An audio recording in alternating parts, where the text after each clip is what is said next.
Welcome to Filling You In, a dental podcast with A Squared, where dentist entrepreneurs and spouses, Dr. Anushka Gaglani and Dr. Abhishek Nagaraj, welcome industry experts and innovators to explore trends in business practices, patient care, career development, and what it takes to be successful in dentistry. Hi everyone, and welcome to another episode of Filling You In. I am Dr. Abhishek Nagaraj. And I'm Dr. Anushka Gaglani, collectively known as A Squared. Today is a great day for us. We are very thrilled to welcome a member of our very own Areo dental family to the show. Caitlin Zulfic Maehr joined us 2 years ago as Director of Operations and then was promoted to Vice President of Operations at Areo Dental Group at the end of 2023. Caitlin has experience managing a dental practice and working in the retail space. Before she joined Areo Dental Group, she was Director of Specialties for a large DSO serving New England and the Midwest. We see Caitlin as a people-focused leader with a passion for helping others reach their goals. She exemplifies all the core values at Areo Dental Group, which is why she's such a great fit at Areo. Thank you so much for joining us today, Caitlin. It's my pleasure. I'm happy to be here. Let's dive in. Although we know your background, we'd love to share your background with our audience. Tell us a little bit about what first got you interested in operations. So I was working at a corrugated box company. It was a distribution company, and I was in accounting and realized very quickly that it was not the right seat for me. I realized that I was streamlining sort of how the business was operating. And I had a great leader, Glenn, who worked as the operations manager. And I used to often go to Glenn and pick his brain on how he used to run the company and what made him hire great people and how he just generally operated.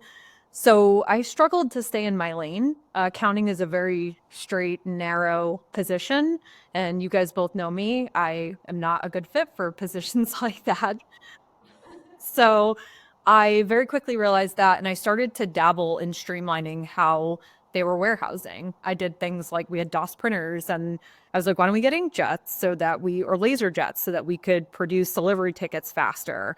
Or if the orders were coming back on the truck because we didn't make the deliveries on time, I was like, well, how do we fix that? So I realized I was a fixer in my early 20s, and Glenn inspired me to pursue operations. Right on. Thank you to Glenn, by the way. Absolutely. Shout out. Caitlin, it sounds like you always thrived in more high pressure type situations, because we sure know that you thrive in a high pressure situation at Areo, right? And you wear a lot of different hats, you juggle a lot of different balls. It's really cool to see your transition into an operations leader that you're currently at Areo. I think that'll segue into the next question. I'll pass it over to Dr. G here. Yeah. So, Caitlin, you didn't start your career in the dental field, right? You said the corrugated box company. So what drew you to dental? So dental was my second job after college. So when I was in school, I was pursuing at first nursing, and then I realized I wanted to be a doctor because I thought that was more leadership focused. So I quickly realized that medicine was not for me. I didn't want to be in the clinical side. So I quit college and I was serving in a restaurant to sort of figure things out. And I had a friend who was a hygienist, and she said, you should build your resume. You should come over to my office and work at this private practice. And I said, okay, maybe they won't like me. I don't really have any experience. She said, just interview and go for it. So I actually was at the dental practice for 4 years. They hired me. I started part-time, very quickly went to a full-time role, and just kind of learned everything that I possibly could. So that was really the connection, was the friend. And then I started to love dentistry. When I got there, I realized I was pretty good at collecting money. Hence, the next job was the corrugated box company, and I was in accounting.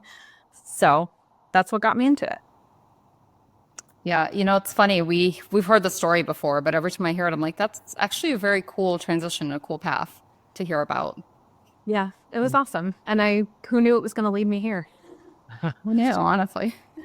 So, Caitlin, you've worked at individual private practices. You've also worked at larger DSOs, right?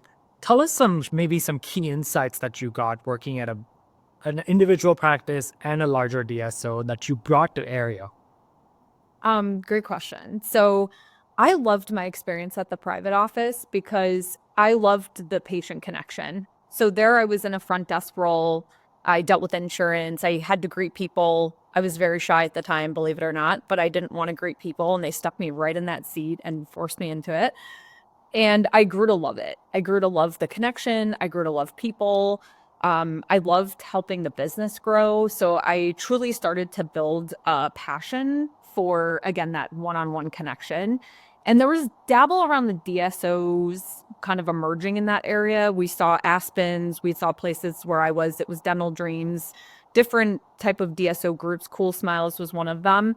And at the time, there was a stigma around DSOs, heavier than now. I think a lot of people are used to it now. But then I didn't want to be a part of it because I thought it was that McDonaldized dentistry.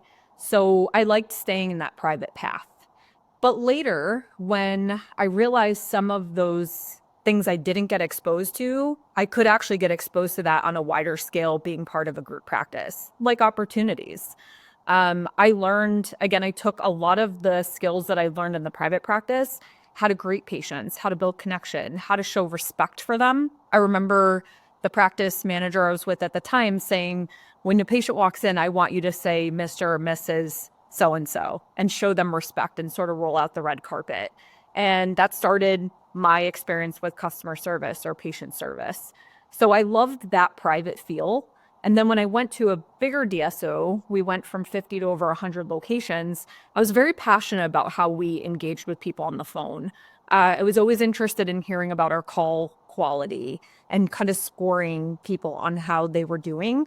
It's not as in technology involved as we are today with things like Patient Prism and AI, but being able to sit down with people and say, hey, here's where your calls are not doing so hot, or here's where we could roll that red carpet back out.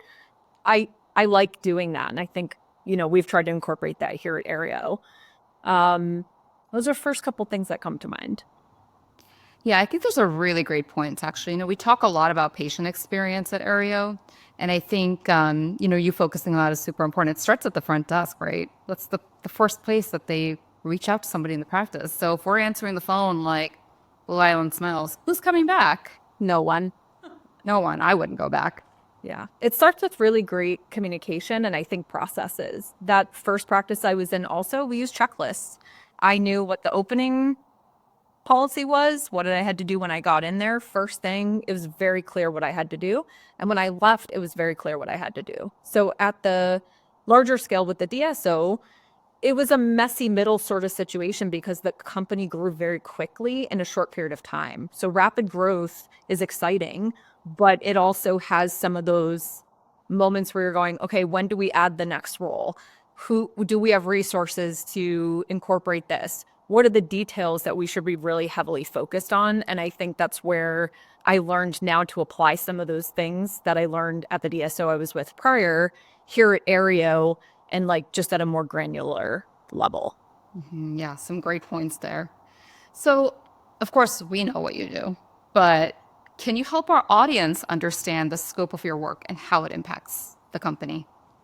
I had a tough time answering this question. I think it's a lot of hats, right? I think I knew coming to Areo, I would learn a lot. I didn't realize how much I would learn.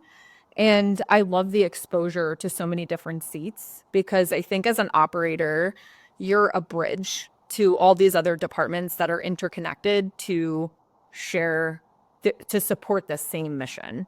So knowing what HR does, I do a little HR, I do payroll, I do things like recruiting, also all the operational functions like building out scorecards and sending those out to the teams and holding people accountable to their results, encouraging people. I think executing on the vision that you both have put into place and pivoting to when you guys see, hey, we need a change, pivoting with that and saying, okay, how do I get the team aligned to the same thing, even if it might be slightly different than what we were doing just a short while ago. So I think that's a lot of my day-to-day is really making sure that we're accountable, that we're driving results and executing on your vision. Love it. And you do a great job at it. Yes, agreed. Segueing from that question, I'm going off script here a little bit, but I think, so one of the things when you joined us 2 years ago, we were dentists. We were very much in the chair. We were in the grind 4 to 5 days a week. We were operating 5 practices, right? And you saw when you came that we were wearing a lot of different hats ourselves, right? And we've transitioned from there from dentist to dentist operators, where we were operating alongside our operational folks. From there to owner operators in the last couple of years, we've hired up some other dentists, and we've still been operational in the business to that owner box. As we've gone through this transition, how do you see this? How has this impacted you? Oh, great. That is a great question. So I think that understanding where you guys were in the business when I first got here was something that was really important to me to helping us get to where you wanted to be. And it was a great learning experience for me. I'm definitely a runner. I shared this with Dr. G earlier today, and I will keep saying that to people to remind them. My natural mode of operations is very fast paced. So I've learned to slow down. I think you both have helped me to see a lot more of when timing wise things should come up or when we should make a change in the business. I think you have invested so much in your development yourselves that it's inspired me to want to invest in my own development and growth. I think that it's seeing you both transition has been very inspiring. When you were practicing full-time dentists, they were very different Dr. Raj and Dr. G's that I'm sitting having this conversation with today. Even the way you guys spoke about the business or who you were surrounded by, I think in your personal and professional lives has changed quite a bit. And so that evolution is very inspiring. And for me, it's helped me to elevate. I think when you guys move to the seat that you're in now, it helps me to be fully accountable for operations and give you guys the bandwidth to focus on the business development. That's really cool. Thank you. Yeah. So Austin Moffat of DSO CFO, you know him. He said he thinks that operations is the most important area for practice owners to understand and keep an eye on, even more than their financials, to keep on track with meeting the goals of the organization. Would you agree? And if so, why? So I knew I liked Austin the day I met him. Yeah. For this very reason. So I look at ops as the action and finance as the outcome of the action. So if I totally agree with Austin, if you're focused too heavily on finance, that's the aftermath. You're already behind because when we see a P&L, it's always in arrears. It's always behind where we were. Right? So if operations isn't buttoned up on a day-to-day, week-to-week, month-to-month basis, you won't hit the day-to-day goals, the week-to-week goals, the month-to-month goals, or the annual goals. So I 100% agree. If you want to run a great company, you have to constantly be challenging your mindset about how you operate and how the business is operating to be able to get the financial results that you want. That comes as a result, not necessarily an action. 100%. I think we agree with that. It's kind of like leading versus lagging indicators, right? Operations is the leading indicator. Financials are the lagging indicator. Great point there. And how do you connect the two, right? That's the challenge. Yeah. It's the key. Yeah. So Caitlin, what do you think your biggest strengths are in this role? I'd like to get stuff done. Mm-hmm.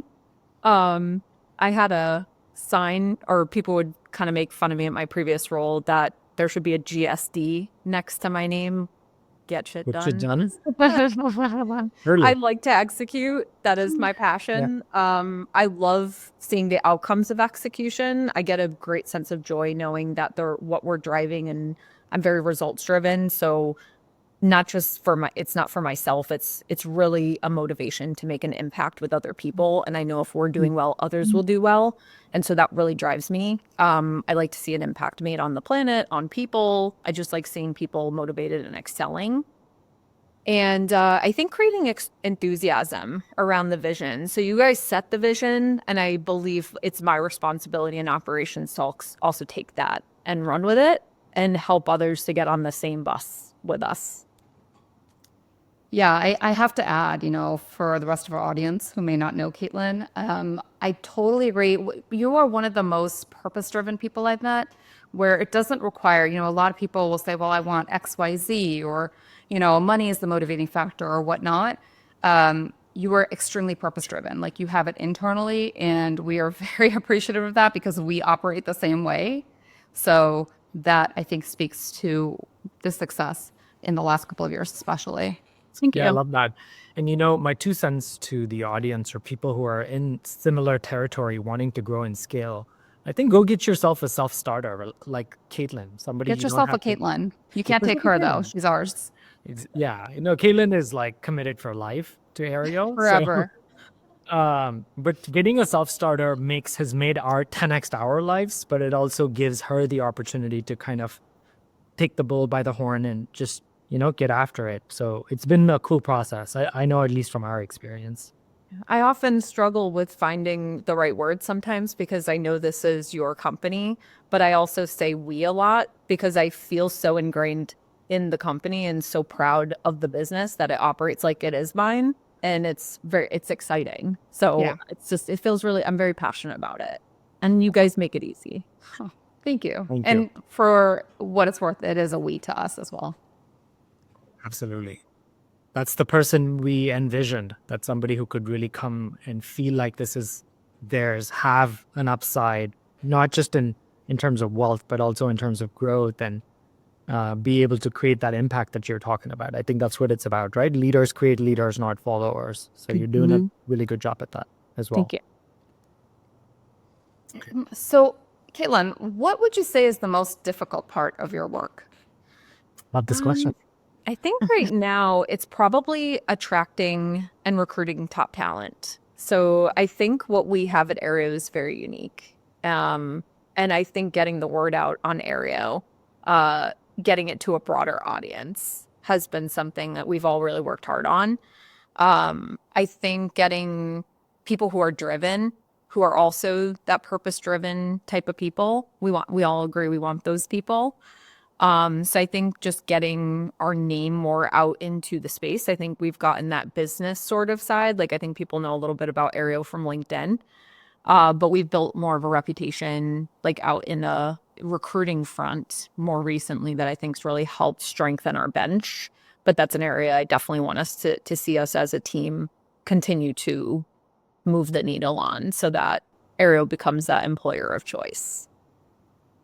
We love Totally it. agree. It's great. What are some moments in the last couple of years, Caitlin, that makes you really proud? Maybe as a leadership team or in your role? Oh man, there's a lot of pride. Not in a bad way. No, there should be. I think I'm proud of the resilience. I don't know if that's like something that just like probably came from childhood, I'm assuming that I have. I think resilience is key for any growing company. I don't like stagnancy. I do like being challenged and kind of on my toes. So like you mentioned earlier, Dr. Raj, I operate best when I'm under pressure. I've always been the kid that did the paper the night before it was due, even though I had 2 months to do it, and I would ace the paper. But the times that I took more time to do it, I got the average grade. So I struggled with that, but I realize now that that's a strength. So I think being able to, I've realized when you go into a higher position, it's not about a title. It's not about money, like we were talking about before. You have more ability to create more opportunities for people. Right on. So in my past, I've been able to kind of move people here and there. I play a little bit of the chess game to find people that work really well together and help them operate really well, because when people are happy, they're inspired, they do better, they get noticed, they get promoted. And so I've been very proud to see people on my teams excel. And sometimes I've let them move on to other teams because I knew that this skill set was going to be really important for them. And I never wanted to hold them back. And it's funny how the circle comes right back around because sometimes those people find us again. Yes. With a bigger skill set because we let them do that. So I think that's one of the pieces of pride I have. I think the way we challenge each other on the team, I'm also really proud of that. I think that we've created a great deep level of trust between us. I think we have more to do as we keep growing together. But where we are now and the kind of openness and the connection that we have and the ability that we have to make quick decisions for the business, we don't dabble too long and like there's no arguing about it. There's no like it's not really a debate. We kind of all are very aligned and weirdly come up with the same ideas so often that I'm like, is my room bugged? So when I call you guys and you guys are like, we just had the same thought, I'm like, yes, this makes it so easy. So I think I'm really proud of the ease at which we get it and we operate. And I think that's unique. I haven't seen a lot of leadership teams that are able to establish that. And I think that's awesome and something we should hold on to. You know, it's funny. It reminds me of the first time that we met. And, you know, we first had our Zoom call. And I think I got off that call and I looked at Dr. Oz. I was like, we got to talk to her again. It was like, it was like serendipity. I think I've told you this before. We're like, we have to talk again. And then you just happened to be in town at that time, which I thought was so funny. And like within the next day, a couple of days, you were out at one of the practices and we were like, yes, this is it. We were talking about the vision and where we want to go as Areo, and you instantly, I could see you light up and talk about, you were already talking about how we can make that happen. And here's all the things we can do. Maybe talk a little bit about that. Take a minute or so. Sure. So I definitely remember that. I got off the Zoom and my now husband was in the other room and I got off the call and he immediately said, well, that sounded awesome. And I was like, yeah, I'm a little wondering what the thing is. Like, what's the catch? So he said, you're going to go like see them again. And I don't remember all the logistics of how we coordinated that, but I think we kind of went back in some texts. And I was able to like steal his car and make it out to Stager before I had to return back to Boston. And I remember sitting in the room. There's like a doctor's office in Stager, and we were all sitting there like looking at the computer. And I think you guys brought up EOS. And I remember mentally, I don't remember if I had a notebook. Shame on me if I didn't. But I think I was thinking, what the hell is EOS? I have to remember that so that I can go Google this because I don't know what this means. And I was kind of getting like a mini session of how you guys operated. And I remember sitting back at the end going, I'm not sure why they actually need me. Like I was thinking, you know, I built structure. I was thinking I'd come in, maybe they don't have systems. Maybe they're probably looking for that. And shame on me because I underestimated the both of you. But you were already very process driven. There was already all these processes, and it was a big piece was the execution and evolving on the ones we already had. So when I saw the whole like vision, I was like, man, they want to go to 50 practices. This is awesome. Now each year we've changed that milestone, right? It's a lot more than 50 practices. Now it's patients, it's people that we want to impact, which is phenomenal. But I do remember kind of digesting even the vision. I was like, how did they know all of this? Like, where did they learn? I remember thinking, where did they learn at 5 offices? I think you had at the time. How did they learn to build this whole roadmap? And I'm very curious. And then, you know, the rest is history. Now you know. One of the things that happened that I thought was funny, Dr. G, I don't know if you remember, we were also in the middle of interviewing an associate dentist. And when the associate dentist came in, we started interviewing as though you were already our director of operations. A little presumptuous. I remember that. Yes. We don't mean to be presumptuous here, but we're going to just pretend like you're our operations. And you just dove right in. You rolled with it. It was so great. I didn't remember that until you guys brought it up actually the other day. And I was like, yeah, okay. I was like, they're probably trying to see if I actually know what I'm doing. So I'm going to just put my hat back on of doctor recruiting and see if I can.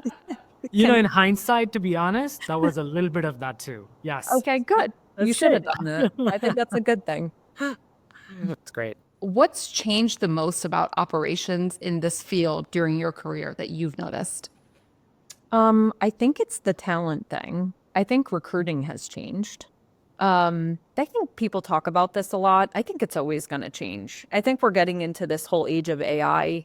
Yeah. There's a lot of unknowns, right? We don't know like how positions get affected by that, what new positions might come up because we have better technology.